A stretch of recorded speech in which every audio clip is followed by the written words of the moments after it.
Good morning, everybody. Welcome back to another episode of the Wilderness Fitness Podcast. I'm your host, Dr. Rob Minturn with Wilderness PT.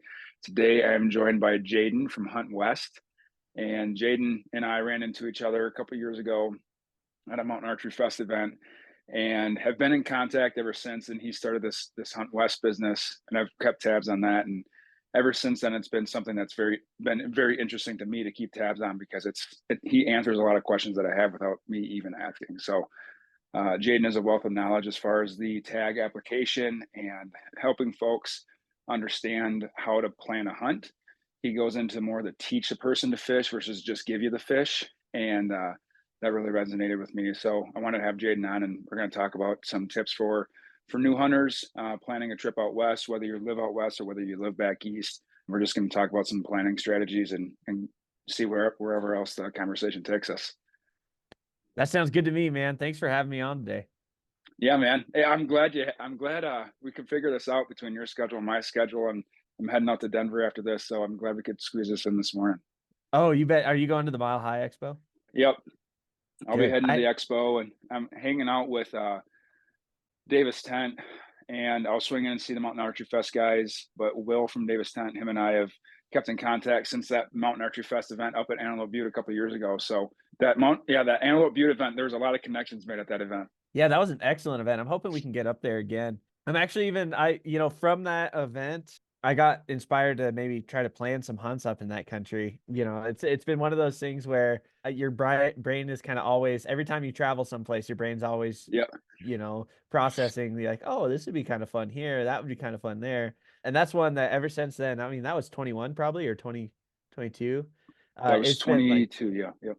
yeah, it's just been marinating in my brain. I'm like, I got to get up there. So yeah, no, Well, we fun. did a hike that morning. I think it was Saturday or Sunday morning. I forget what morning it was, but we did a hike and we saw plenty of mule deer. And for a quick hike, like right off the road, we got up to a little knoll and we saw plenty of mule deer. And last year I did that same hike because you weren't there. And so I did that same hike with another guy from Hunt Left Eat.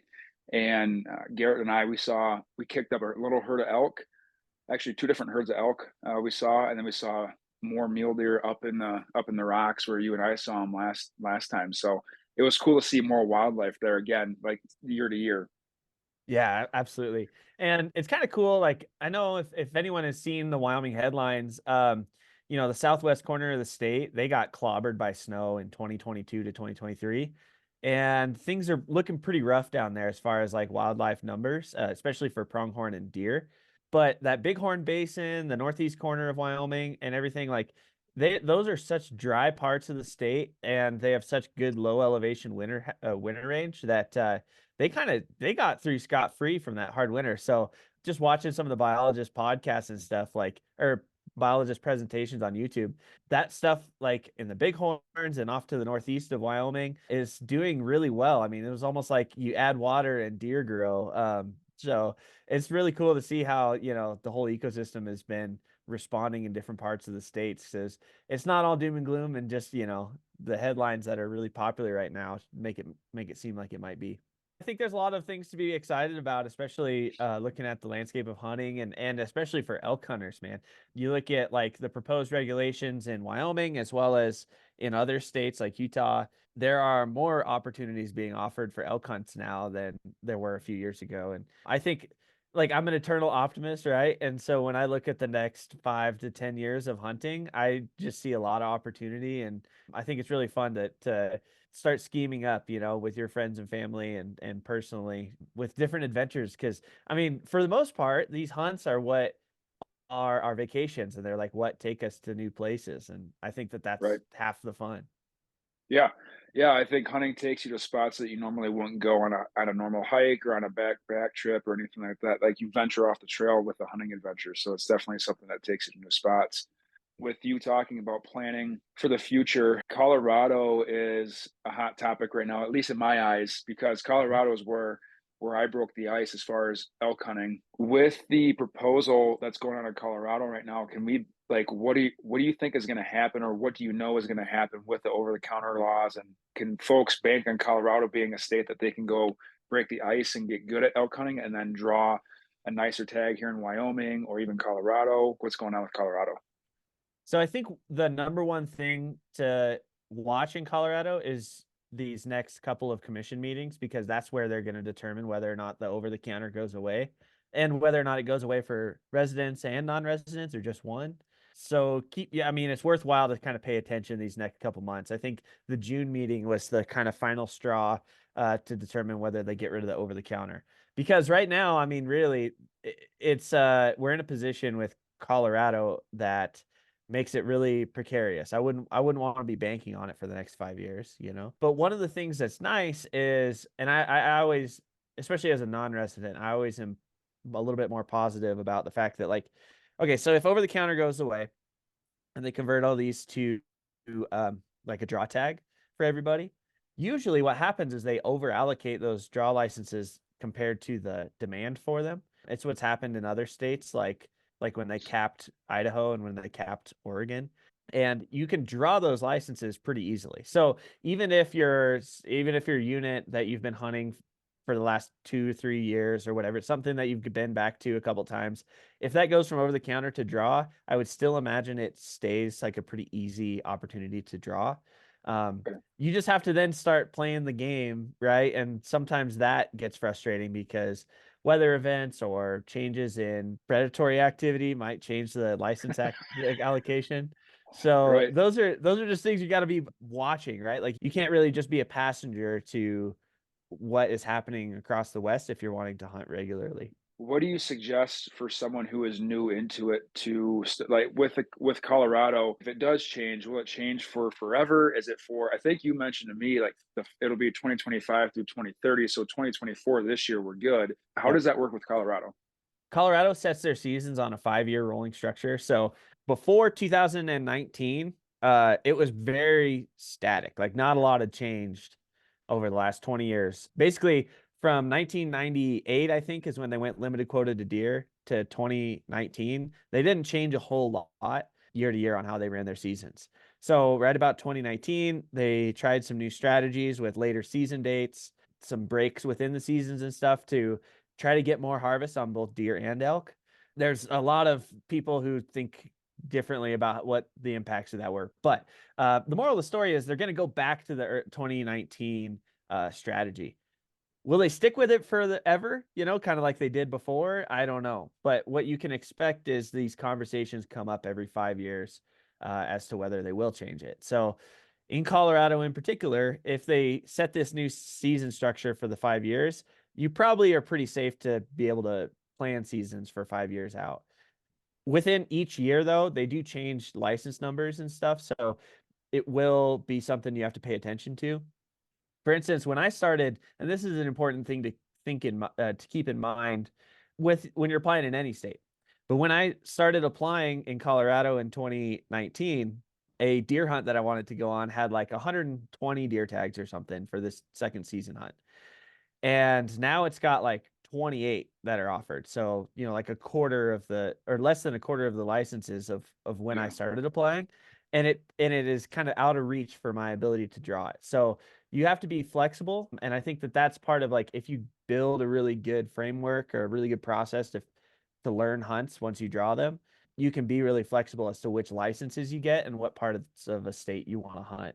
Because unfortunately, like, even within a 5-year season structure like Colorado or a 2-year season structure like Idaho, you're going to have to make some changes on the fly year to year. And Right. you just kind of have to be, you should build and invest in the tool set to do that. What is that tool set? I think a lot of people look at like each hunt as like, oh, I got to go back to my old hunt and hunt it the same way I did last time. That's how I grew up. I think that the number one tool set is to not just be stuck in the same old ways that may or may not have worked for you in the past, but be willing to try new things and go into new spots. For me, you know, depending on the hunt, I like to look at a unit or a set of units and then basically just like break it up into different types of terrain. So like most of the time I'll hunt either the high country or I'll hunt the low country, or I'll try to find some like what I call like a safety zone in the middle ground. So like usually that's private land. It could also be like a national park or something that like provides some safety and security for wildlife. whatever you can do to break it up in those like different buckets gives you different ways to look at the unit and then pick spots within those buckets. So that way you're not just stuck being like, man, this aspen patch had a bunch of elk in it in 2012. I hope it still has elk in it in 2014 and when you or 2024. And when you roll in there and there's nothing, like you're a lot of times people will just kind of like camp out there and wait for them to show up and burn a lot of days not being an elk. It's more having that kind of that outline of this is how we're going to hunt. These are the areas that allow us to hunt that style, and Yep. then having different styles to go off of in case that first style didn't work. 100%. And importantly, like a lot of these things I was taught from Cody Rich, who basically like mentored me into figuring out elk hunting as an example.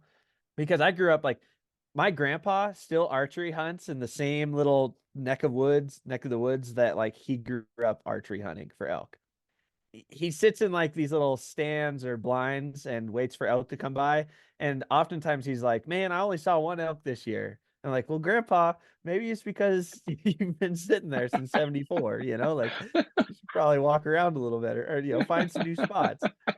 And so one of my favorite things that Cody talks about, and he's got his own podcast called the Elk Hunt Podcast that he breaks down a lot of this stuff. But he talks about having at bats, right? Like always being in elk so that you're getting the opportunity to mess it up. Really, is what happens because Right. just getting into animals is, that's probably 25% of the process, 20% of the process. Actually, figuring out a way to, especially when we're talking about archery hunting figuring out a way to get yourself set up for a close shot with the animal not knowing you're there and then executing that shot and the follow-up that happens afterwards, like those are all a whole skill set that you have to learn and develop. And if you're not an elk, you can't even get to that second part, Right. So yeah, just making sure you're constantly in animals is like half the battle. It's definitely different to sit on one mesa and watch them from another mesa and then actually get into them that following year. Like it's the two experiences where we had bulls under 40 yards. I learned so much as far as being the caller, like what to do, what not to do. And basically I just figure out you just can't sit still. If you're the caller, you like keep moving, kind of move away from them honestly to make Mm-hmm. them to draw them past the shooter. Because that was like I stopped calling kind of like turkey hunting. And I know most elk hunters hate comparing elk hunting to turkey hunting. And I'm not doing that with turkey hunting, at least how I grew up hunting them. You get them in, and then once they're within sight, like you might purr a little bit, but you're not calling it to them because you want to make them look for you if you don't have any decoys out. So I did that. I got quiet, and then the elk kind of got a little skittish, and then boogied on out of there. They didn't spook. They just like something's not right. I should be seeing an elk right now, and I'm not. But I should have just kept moving. That's those things that I didn't know that until we got like that first year that I went. I didn't know that because we didn't get into any elk. Like we weren't even close to elk, Mm-hmm. and Exactly. yeah, so it's like you said, that's like getting in animals is half the battle or 25% of the battle, but then learning once you're in the group of animals, figuring out what to do there, that's a whole different ball game. Yeah, absolutely. And it's something that like I don't think you ever so like we're talking about this like small portion, you got to get in the animals consistently. That is like step 1. The rest of the steps are constantly evolving and you're going to keep messing up the other parts. Like I don't know anybody who's been hunting for a long, long time who doesn't every now and then mess up the second half or the second 2/3 or whatever the part of the equation is, right? Right. Because each animal is different, each setup is different, each scenario is different. And that's where you have to really, you know, develop the skill set. So that's one of the things I think is especially with new hunters is like oftentimes folks are, just they keep going back to the same spot. They're like, hey, I saw a bunch of fresh sign here. I should spend a bunch of time here. When in my opinion, it's more like if you haven't seen elk or seen animals there that day, that morning, and this is all with the caveat that you've executed a good plan. Then it's hey, let's pop smoke, let's go to the next spot. And I'm not saying you have to move your camp every night. Like oftentimes, like when we're elk hunting, right? You'll pop up a camp and that's going to be where you stay. And a lot of times people will just go from their campsite like in the nearby woods. I really, really am a fan of just like bebopping around, even within 5, 10, 15 miles of where your camp is, like really spreading out your exploration and looking for elk, because oftentimes, there's going to be a elk herd in one drainage at a time. So you got to cover a lot of drainages, especially if you bugger up one of those elk herds and they just blow out of town. You got to go, I mean, totally just pull out and go to a new spot that looks good on your map, because it's really tough, especially after you've buggered elk or other hunters have boogered elk, to get into them again and have them play the game. The hunting styles in a highly pressured over-the-counter unit versus a premium unit where there's not a ton of hunting activity. Like, what, again, new hunters, we're probably not Uh-huh. going to be drawing those premium units, but Mhm. uh, the there is a vast difference in hunting style between the two types of units, I'm guessing, right? So this has been really interesting these last couple of years. I grew up in a premium hunting unit in Oregon. It was one of the big three elk hunting units. And consistently, what happened was people would have 15, 20, 30 years of applying for these licenses. And then they get out there and they don't understand that it's still tough hunting. Like, it's hard, especially that second that whole second phase of actually killing the elk is really hard. I oftentimes want to discourage new hunters from even applying or thinking about applying for those premium hunts, because what'll happen is you'll get that license, you'll think you have something that's like really easy or special, and sure, it can be, but you still have to have the skill set to make that hunt kind of like what it could be if you knew kind of what you were doing. So when you talk about the over the counter, the high pressure stuff, I honestly think that the beauty of those things is that you take what, other hunters have given you, and then you need to do, most of the time, you need to do something opposite of that. If you're Right. in this unit where it's super thick, there's freaking people on all the north timber slopes, and like they're just kind of like crowding out all of the easy to hit stuff for elk. I would be looking either down by the private, or I'd be looking at the top of the mountain and trying to do something different, because those elk that are getting ran around and bugled at all day long aren't going to be playing the game.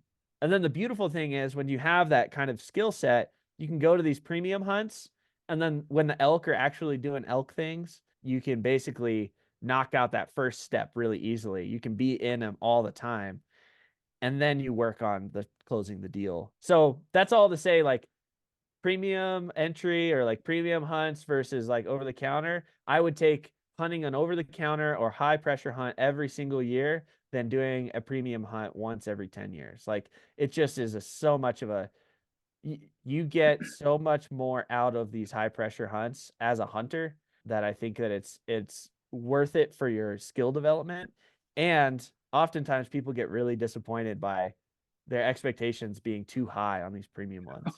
I think those over-the-counter units, like you had mentioned, it makes you dig deep as far as the skill set and the tactics that go. So that way, when you do get to a premium unit, it's like you have a bunch of tools in that toolbox.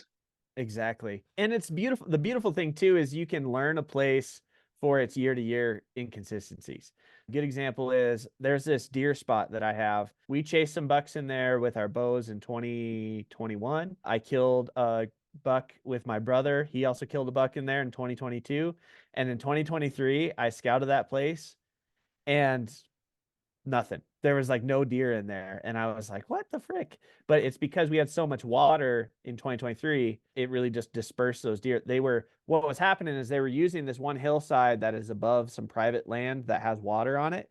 And they would go at night to the water and then come up on the hillside. Well, there's like a drink tank off the back of it that I found out later. When that drink tank is full, they don't need to go down to the private, right? Right. And just that type of small scale learning is what you can only figure out by being there year after year, or, being there in 2020 and then going back in 2024, oh, these elk did this thing, last time I was here. And if they're not there, then, oh, I know where else to check, like, let's go on the backside here. They might be using this differently this year. Like you're saying, like, that's all stuff you can only get by being out in the same place multiple times. And you're gonna screw up. You're gonna mess Yeah. probably a lot of things up before you actually kill. And again, we learned that, like, we got caught with our pants down the very first elk we had this year. We were packing in, we heard a bugle. We're like, nah, that's not, because we were a mile off the road, so we didn't expect it to actually be an elk. But we had been cow calling the whole way. And that's another thing. Like you see all this stuff on YouTube and on TV, everybody's bugling. Mhm. And we did a ton of cow calling. Like we had three guys, we spread out maybe 50, 60 yards between us, and we just cow called our way through. Like whenever we were walking, we were just cow calling. So it sounded like we were a small herd of cows walking through, and we would more listen for bugles than actually let out bugles. Mhm. And that we found success in that. And again, it's not the flashy stuff that you see on TV. It's not the bantering back and forth and getting fired up, but that's how we had to hunt this unit, because anytime, anytime that anybody bugled, they just shut right up. Yep. I mean, that's exactly the kind of adaptability you got to have. Good for you guys for doing that. It's kind of funny, like where I grew up, I was kind of alluding to, there's a lot of elk hunters around, my friends and family included. One thing that was really popular back in the day was setting up a tree stand over wallows for elk hunting. And it still is pretty popular with my friends back home. Like I've got these buddies who they have a little bit of private access in the middle of a national forest, and the elk they hit this wallow and then they go bed back on the forest. And they shoot a nice 6 point every single year from a tree stand, just like a freaking whitetail hunter. And I think one is something I want to try to do at some point, especially from like a tree saddle situation. But I think that one of the things is people who watch YouTube, watch TV, hunting TV or whatever, they think that's like the only way to do it. When in reality, I think that there's a lot of folks who need to think about their strengths, right? And then like develop a plan around their strengths. If you're, it, uh, which these friends of mine are this exact example. If you're 50, 60, 70 pounds overweight and aren't going to crush 15, 16 miles and a couple thousand vertical feet up and down all day long, you probably shouldn't be doing the whole like cat road shuffle, bugle run type operation, right? Consider, that's where you bring your little ladder stand and like set it up over a wallow for a week. It's really Right. effective.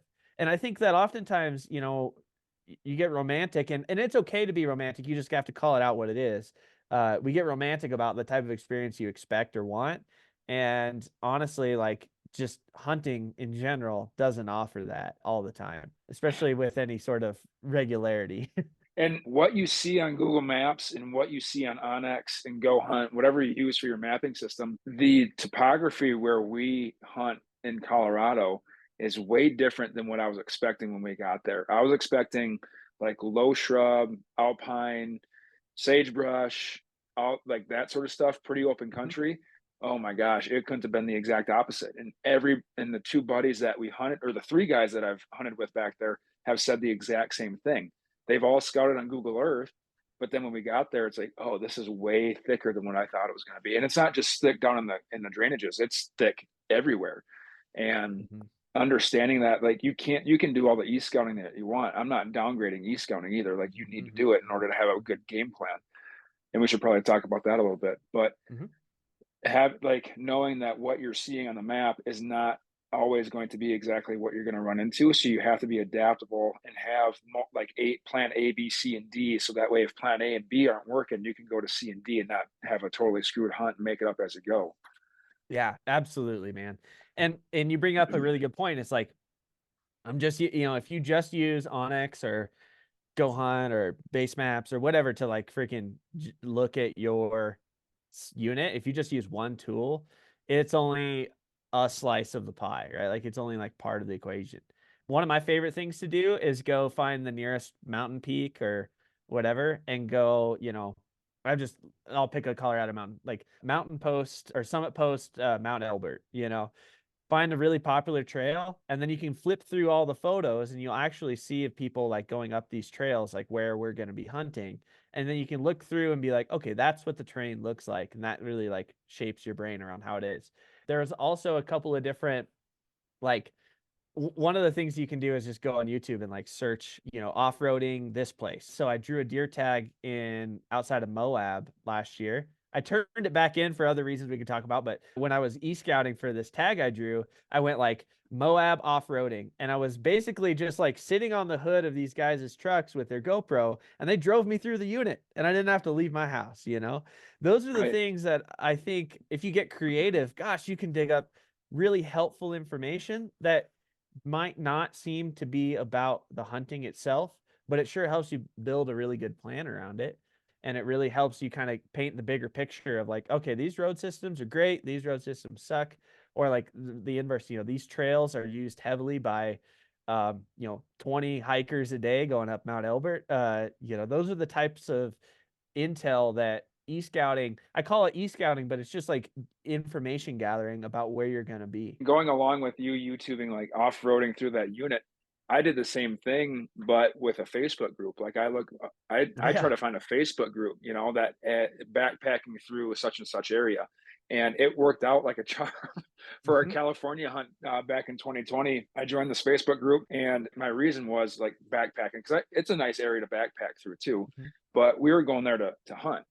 And you'd see pictures, like, people would post, yeah, we saw bears on this such and such trail, and we saw a couple deer on such and such trail. So then you start scouting those trails. It's like, oh, okay, this is probably where they were. And you can take the photos and the e-scouting, you start meshing everything together.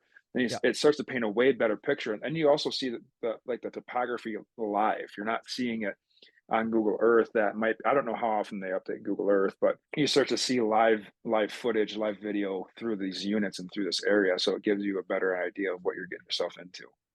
Oh, absolutely. Yeah, and it's one of my favorite things is like, so you take like these pictures or these videos that you find, and then you like find that spot on Onyx. I'm a big Onyx guy, and you go find that spot, and then you can know what that habitat looks like from the air with Onyx, right? It's just like Mhm. what you're talking about. I had a Colorado hunt a handful of years ago, so it was 2020. The oak brush looked like big open country, but you get in the oak brush in there, and it is like 10 feet tall and it is thicker than crap, and you're like, oh geez, like that was a good learning experience. We went and scouted it, and this is another piece of the whole hunt planning process that like can't be understated. I mean, if you can get your boots on the ground in a unit before you go, that cuts a huge piece of your learning curve off. But we did that. We went out in June for a November hunt and quickly realized like, oh god, like this stuff is so thick and it is so tall, like I'm gonna have to totally edit my hunt plan. And it was only like a weekend trip. Left on a Friday after work and then came home. We were home before Sunday night. So those little types of things are really helpful and like just evaluating what you're getting yourself into if you can. Another idea too is, like, for folks back east, if you can't make the boots on the ground scouting trip out west, even for a Mhm. quick weekend, because it's expensive, like everything's Yeah. expensive now. If you have buddies in the area, you can have them go. Like, I've got friends, I think, in every single state at this point from traveling for work, and so you might be able to Yep. talk your buddies into going into a scouting trip for you for the weekend and just to get some recon. And that, again, that's boots. It's not your boots, but it's someone else's boots, and they can let you know how thick it is and maybe where some water sources are and all that. Because that's, if you're backpack style hunting, water sources are big. Like, Yeah. you have to be able to drink clean water. I mean, you have your filter, but you're not necessarily wanting to filter out of an elk wallow if you don't have to. I've gotten myself into two different pickles with water, man. It is a huge piece of the equation, I think is understated. Yeah, Yeah. I'm glad you brought that up. The other thing, and this is really, I think going back to like the long-term view of our hunt planning is really critical.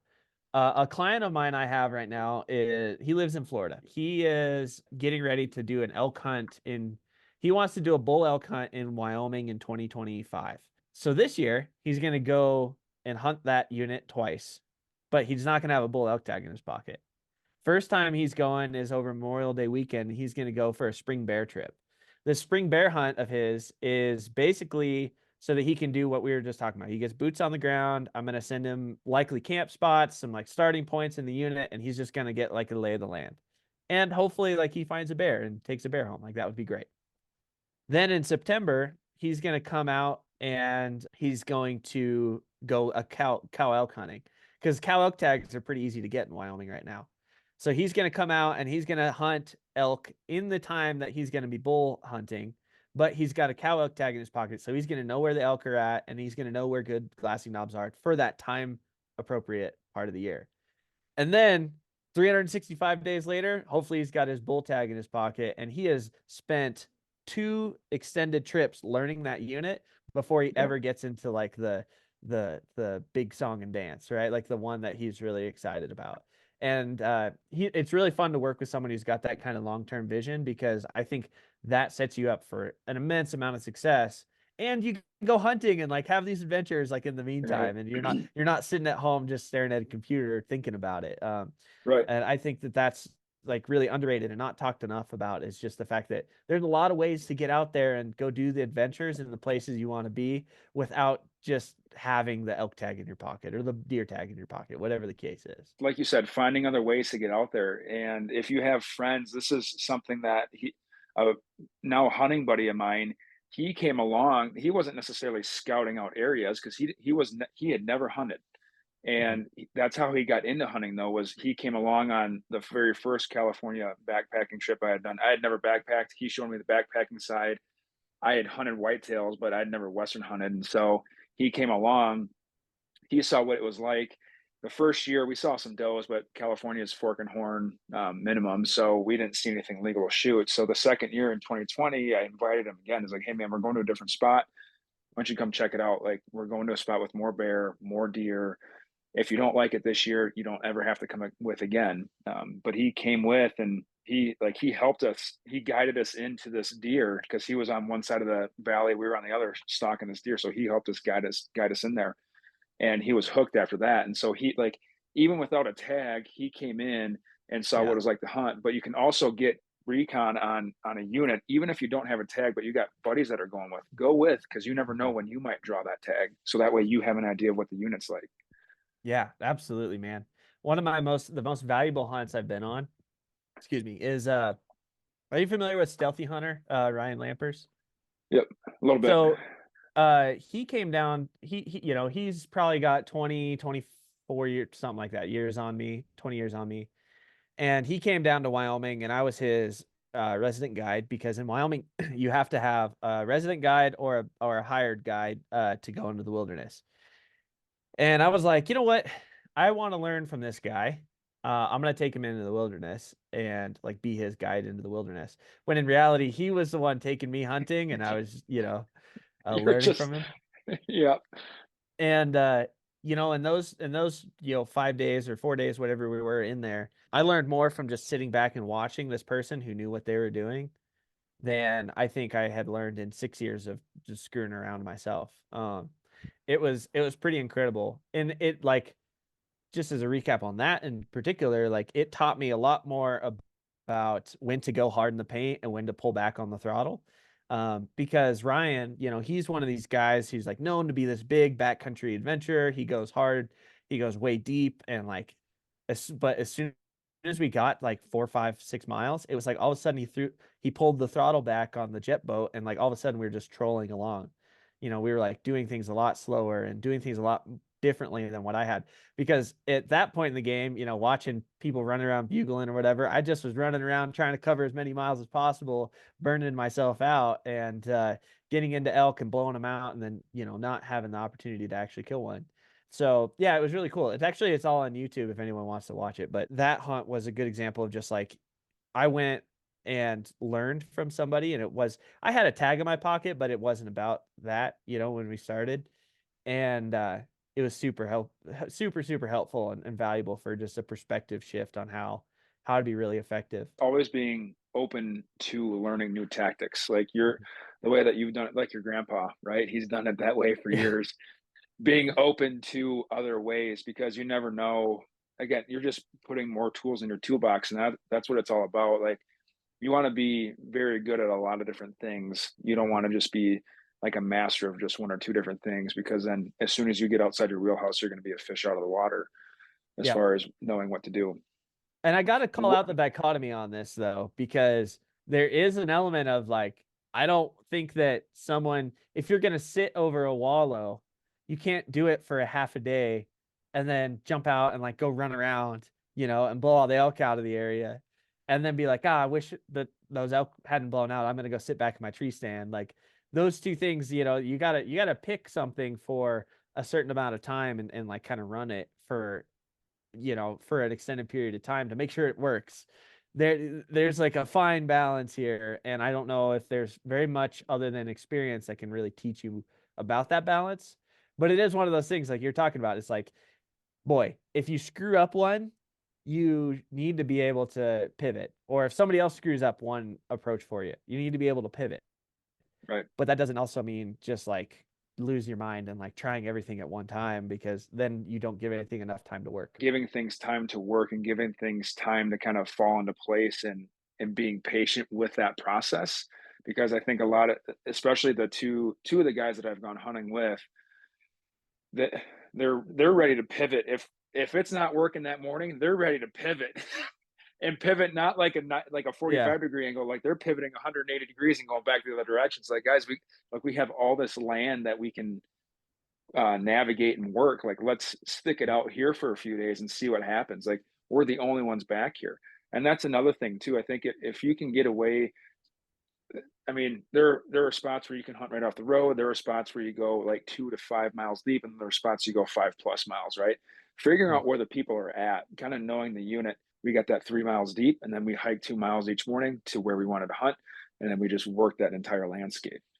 That's So huge, man. That is also a skill. And, it depends on where you're at and what season, what hunt, right? But I think what you're talking about, like chopping it up into those like 3 bits of like 0 to 1.52 miles is a zone. You've got, 2 to 4 miles is also a zone. And then 4+ is like a different thing. And kind of figuring out where people are trying to be is super helpful. And it also is species dependent, right? Like elk, for instance, if you're like, I really want to bugle in an elk, you got to probably be where people are not. Sometimes though, that 0 to 2 miles, you'll find a little sanctuary where elk are using private land at night, and then they come up into the forest, and you can get there, and people are just driving past it or overlooking it, right?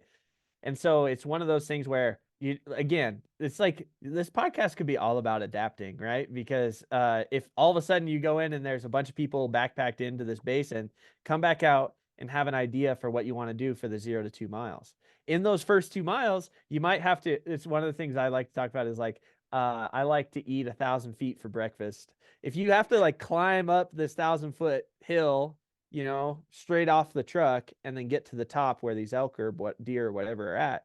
Like those are just different ways to, like you said, work within segments of distance from roads, to get away from folks. Because at this day and age, man, especially with how popular backpacking is and how badly people like going, steep and deep, it's like you can't have one tool in the toolbox. if you like to do the steep stuff right off the chute, you're going to eliminate a lot of people and a lot of pressure by doing that sucky hike right away.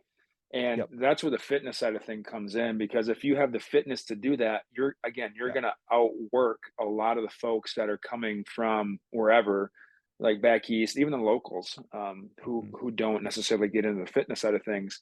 If your fitness allows you to do that, do it, because you're going to see immediate reduction in pressure, because it's just hard to get to. If it's hard to get to and hard to get back, it's probably a decent spot. And it seems like your fitness, like it's not all of the equation, right? Like certainly, like I was talking about some of my friends from back home, fitness is not important to them and they're still doing very well.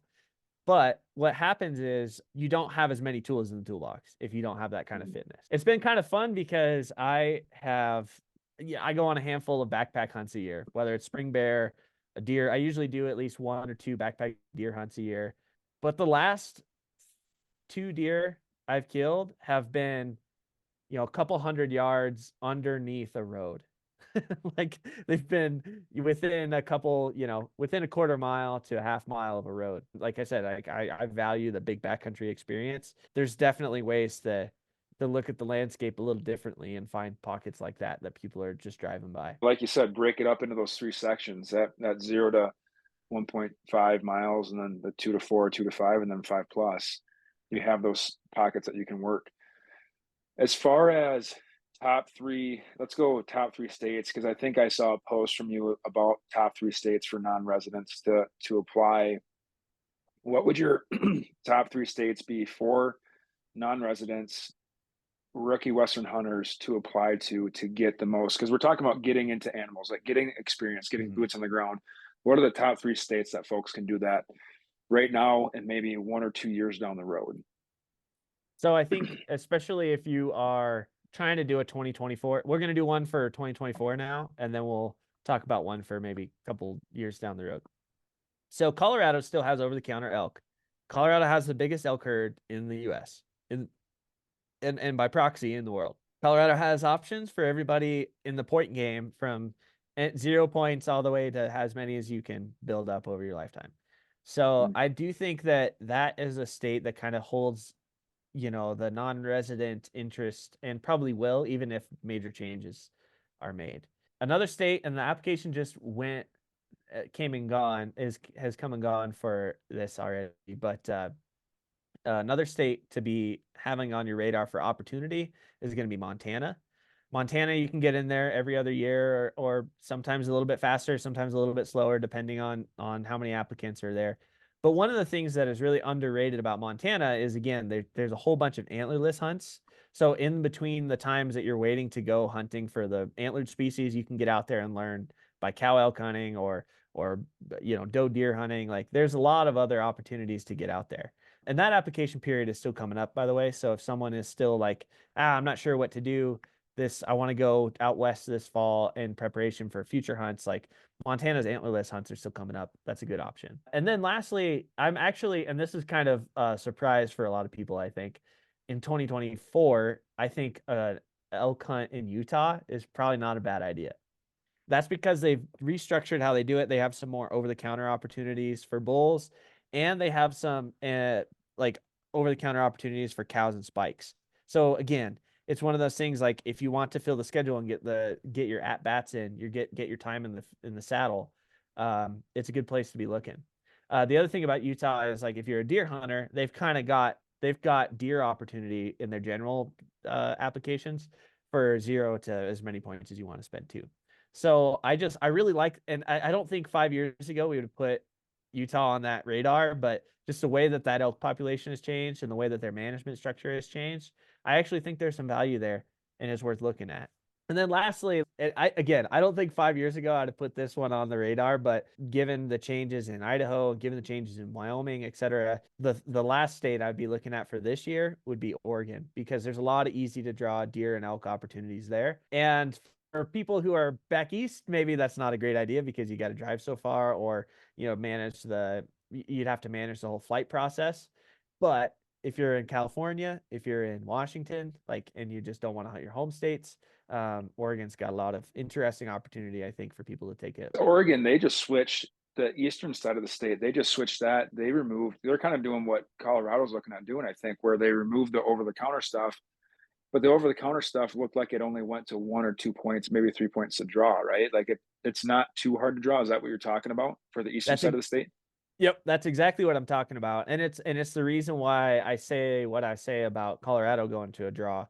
Now, granted, the demand is way higher in Colorado than Oregon, but for the most part, Oregon has done a good job of, like, even though they converted these from over-the-counter opportunities to draw opportunities, they're still easy to get. I don't know if they'll always be that way, just generally speaking with the population trends, but of humans and of animals.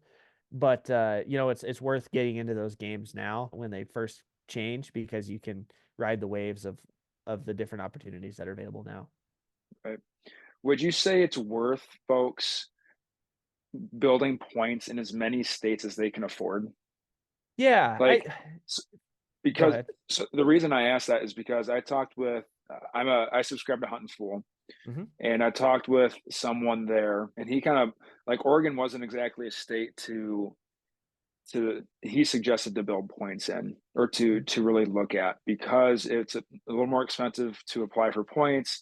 The opportunity and the quality was not as high as, say, like Wyoming, Arizona, places like that. He actually mentioned that Utah wasn't necessarily a state that he'd build points for elk and deer, yes, but not necessarily elk for a non-resident. And everybody has their biases based off of what they know, based off their prior experience, right? So you have to take everything from Hunt Advisors with a grain of salt, because, in my opinion, because they have their own biases. Is it worth applying to places like Arizona, Oregon, Utah, Montana, Wyoming, Colorado, all these places to build points? Or are there certain states that it's like, it's realistic that person could draw in Wyoming and Colorado and Montana, but Oregon and Arizona are so far out as far as getting any sort of decent quality tag that it's not worth it. Like, what is your take on that? I think that your hunting full guy was correct, especially if you look at it from a trophy quality lens, right? Like, what I was kind of more talking about was just opportunity to go hunting. Okay, So that way you can have like a good rotation of hunts that you can go right, on. Because right now, I mean, we're in the day and age where basically what your first goal is to make sure you go hunting, right? right, And as a good example is like in Arizona, if you miss out on the first come first serve for the deer, and you miss out, and then you are a couple years behind on elk, it is a long time to get a decent license for elk, especially in the rut. It's really tough. You just got to look at your time horizon. The way that I've structured, like as a good example, the reason I don't apply in Arizona is because I have built a tag strategy around hunting places every 5 years, basically 5 to 10.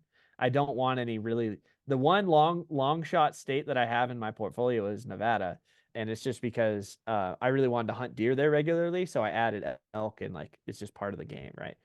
right. I think most importantly is you gotta be transparent with what your goals are.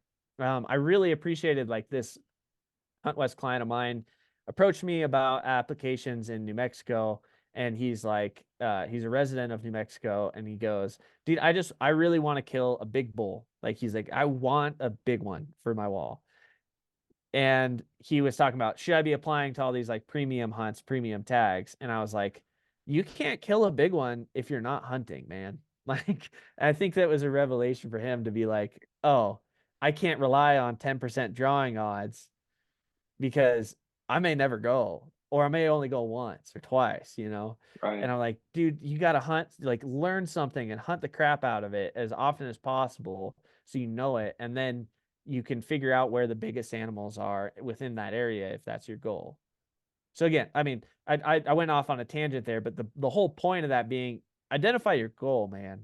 And then you can kind of work backwards as to like what states fit your goals. The other thing I look at a lot is just your proximity to home.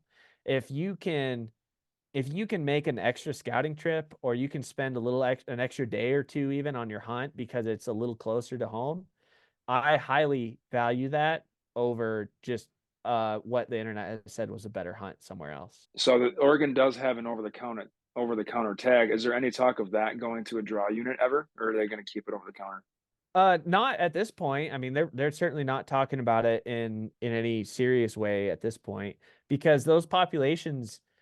I mean, this is maybe a word to the wise. Like hunting western halves of Oregon or Washington, where there's over the counter opportunity, the success op is very, very low. Hunters have a very minimal impact on those populations in the way that we hunt them, because it's so thick and it's so hard to find those animals.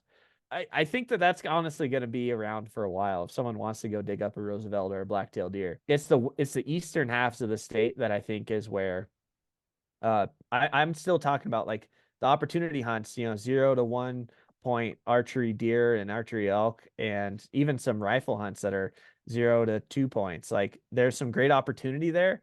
And when you're looking at the West of like what your rotation is going to be, I like having preference point states in that rotation because you have some level of predictability of when you're going to go. If someone applies in Nevada and they draw that once in a lifetime, they're non-resident, they draw that once, they got lucky and drew it, but they also drew in Wyoming.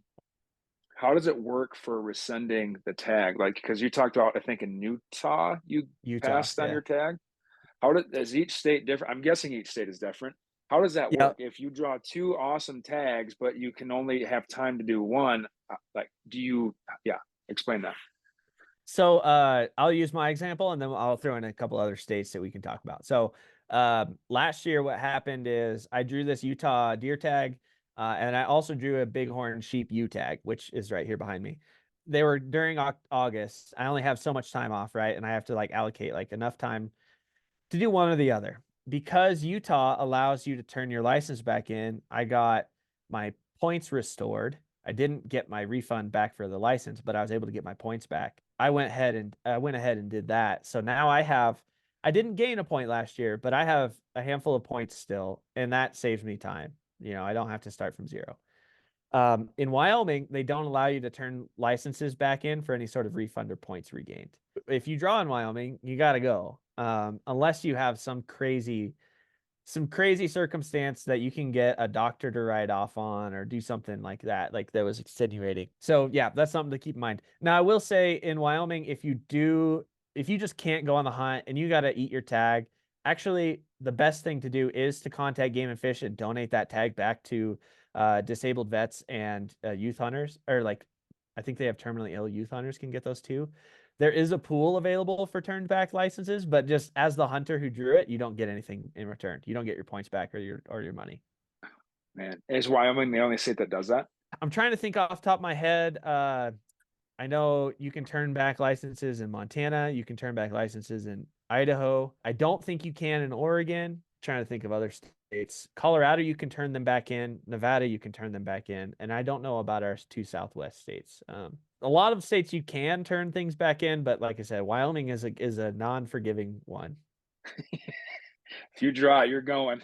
Just on that note, as you're planning these things out, to one of I run a little spreadsheet that I have my budget every year. So and I'll pull this, I'll see if I can pull this up real quick. But I basically, my application expenses, I stick to $1,000 a year. And that includes the licenses that I purchase. So basically, and I also benefit from having a resident state where I get to go hunting every year for deer on a $27 or $34 deer license, right? So that's important to acknowledge. But for the most part, for $1,000, I apply in Wyoming, Oregon, let's see, Colorado, Utah, Nevada, and sometimes I'll apply in Idaho or not, depending. I haven't started applying in Montana yet, though, because it's a really good short-term state, and I don't need more states in my short-term rotation. Those are the things that I look at, and I have set a budget out and then can break it down between each of those. I think that budget is another thing that can drive people's hunt planning process as well. Because as just the fact of the matter is, if you're doing a $1,200 license for elk, well, actually, this will go down the weeds, but there's a $1,900 license for elk in Wyoming. If that's in your budget, dude, you need to really, that eats up a whole lot of the rest of your state application fees. If you're getting a $240 deer tag in Nevada, that doesn't eat up a whole lot of your rest of your application fees. Is something to consider. The Colorado elk tag for non-residents, 760. It's spendy. And that goes along with what we talked about earlier, maybe going with buddies that where you don't buy a tag that year, that first time going, you don't buy a tag. You're there as a pack mule, you're there to get boots on the ground, you're there to get experience, and you don't spend the money on the elk tag.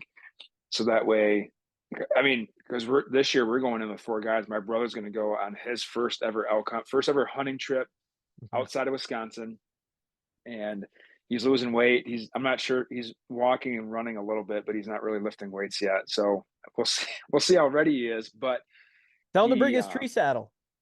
Yeah, I'm gonna have to. We found a few wallows last year, so we'll just set him up on a few wallows. It's not a bad idea.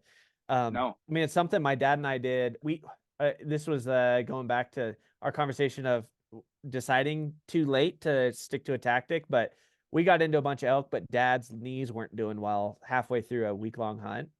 And it was the last day. I was wanting to charge and bugle in these bulls because they were bugling in Idaho.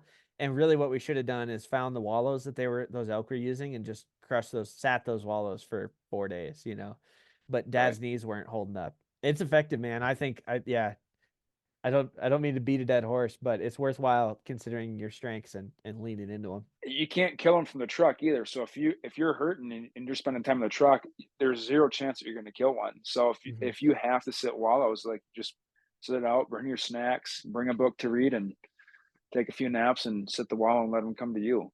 I do think someone might be surprised though. Last year, I drew a really good license in Wyoming for elk, and I spot and stalked a lot. It was pretty open. I preferred to hunt the open country where the elk were. And I was able to slink into these herds, and the herds, they might not have been bugling hot and heavy when I got into 100 yards. So basically what I would do is like I'd find them with my optics, and then I'd get to like 100, 120 yards, and then I would just slow down to a creep. Like I'm just basically making sure no cows see me, and then just like wait, and I wait for something to happen. And every evening when because I'd get in there at like 1, 2, 3 p.m. when the thermals were steady, I'd get in there to that like red zone, and I just would wait. And every evening that bull would freaking fire up, and he'd start chasing satellite bulls around, and like they were bugling bulls, satellite bulls were bugling, and it was just a rut fest. And I never once squeaked on my call. And it was like awesome. So I think that Yeah, there is a world where you'll be pleasantly surprised when you're spending time in the elk woods, what you end up finding. you touched on the budgeting. Let's talk about organization. Yeah. It can get chaotic trying to keep all these states in line, the dates in which to apply, the dates to apply for points. Because some states, if you're only looking for points, like Wyoming, the non-resident application process was done, I think, the 31st of January, but their point to get a point opens up July 1st. So, how do you keep your stuff organized? And then, two, how do you recommend your clients keep their stuff organized? Because what you do and what you recommend might not be the exact same thing. Yeah, I have to have a lot of redundancies. So if an important deadline's coming up, it's on my Google Calendar, right? Like it's just with everything else. The other thing is I sign up for Hunt Reminder. You get a free, if you're part of Onyx Elite membership, you get a free Hunt Reminder subscription. Otherwise, you have to pay a little bit for it. And they send you emails, like you click all the states you want to be signed up for and their alerts you want to be signed up for, and they'll send you emails and texts about it. That's the tool that I realized after using it for a couple of years, I was like, oh yeah, that's actually the thing that just keeps me in line. And then the other thing is like if you hire a consultant like myself, like I make sure you don't miss those deadlines. But so it's maybe a little different for me because I have other people relying on me to bug them about the deadlines as well. But yeah, Hunt Reminder, and then just making sure you also add them to your calendars, either your physical ones or your Google ones. That's all really important. And I think a lot of people, because hunting is a hobby, they don't treat it like it's like it has the professional skills needed. Like they don't implement their professional skills into hunting. It is nice to be organized though, and like run spreadsheets, keep your calendar updated, and just make sure you're really dialed with a good Google Drive folder or whatever. For sure. And the reminders, man, like I have that in my calendar, and Utah actually changed this year, and you probably noticed that. Like I Mhm. got a reminder to get Utah, and then I looked at it, I was like, okay, sweet, I'll do that. And then you get busy. But I always set two reminders, like one a week before the deadline, then the one the day of the deadline. Mm. And the one went off for the day of the deadline. So I logged on to do it, and I couldn't figure it out. So I was freaking out. I was like, I'm gonna miss Utah again this year. And I called him up. He's like, "Oh, dude, you're good. We moved it back 2 or 3 weeks." I forget what he said it was, but he's like, "It doesn't open for another 2 weeks." Or no, sorry, it was another week. He's like, you didn't miss it. You're good. Just log in. This is where you go, and you're good to go." I'm like, "Oh, okay, sweet." So I was able to log into Utah and get it done. But paying attention, and I think we get numb to. I'm speaking for myself, we get numb to our email notifications. So making sure like Mhm. you keep your email, your inbox, like you unsubscribe from things that you're not really paying attention to. So that way, when you do get an email from the Game and Fish or from you, like if someone's using you as an advisor, you're not numb to it. You actually look at it, you read it, and it's like, oh, okay, I Mhm. have this deadline coming up. Because it like I get numb to text messages and things like that coming in, and it's easy just to look at it, forget, and move on to the next thing. And then it's like, shit, I missed another year of application. Yeah, yeah, absolutely, man. That's a really great point. It's something I didn't think about, but I actually do that. I keep my email pretty clean so that I can actually see all of the incoming inbox unreads and know that I didn't miss something important. That's a good Right. tip. Preference points versus bonus points. And they're different between Montana, like Nevada, or yeah, Nevada has bonus points. They don't use preference points, Mhm. but Montana uses bonus points and preference points. Yep. I think, does Utah use preference points and bonus points as well? Utah, they use You yeah, it's a blend.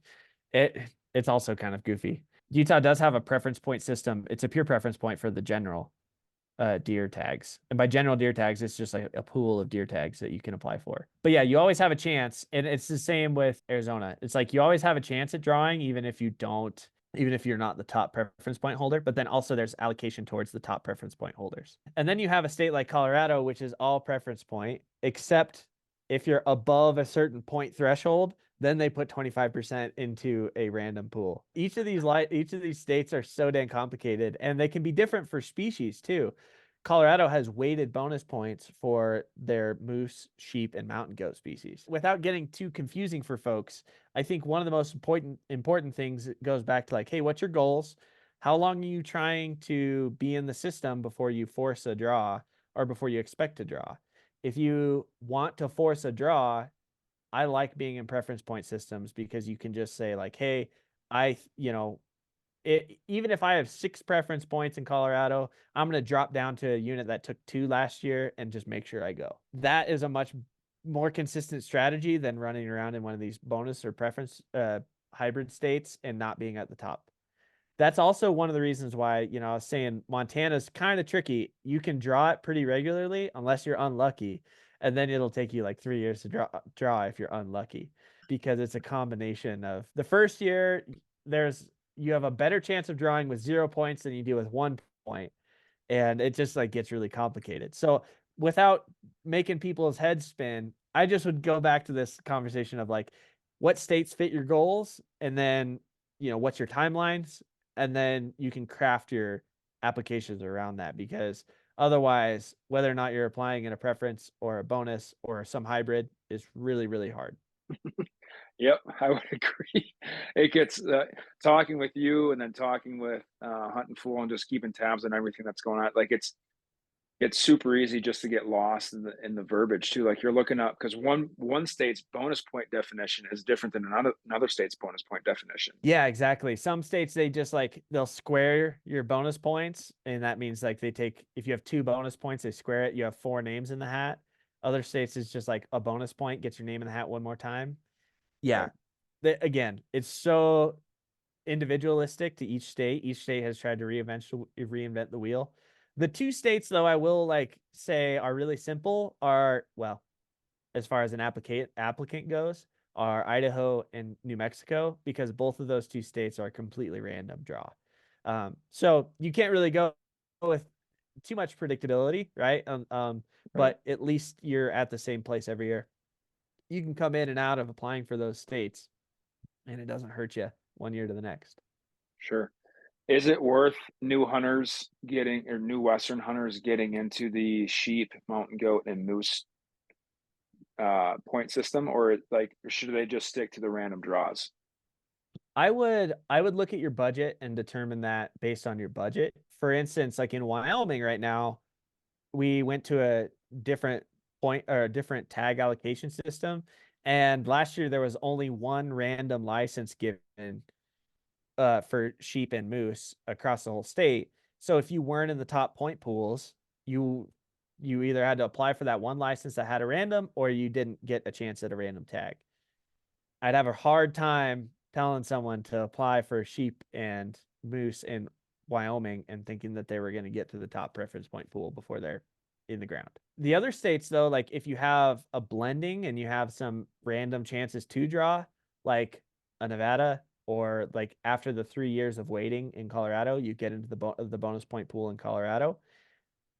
I think those are worth being in because you have a chance, but just accept the fact that your chance is not large. And it's one of those things like if you do draw, you just kind of have to send it, and you have to be like, okay, we're making this thing happen.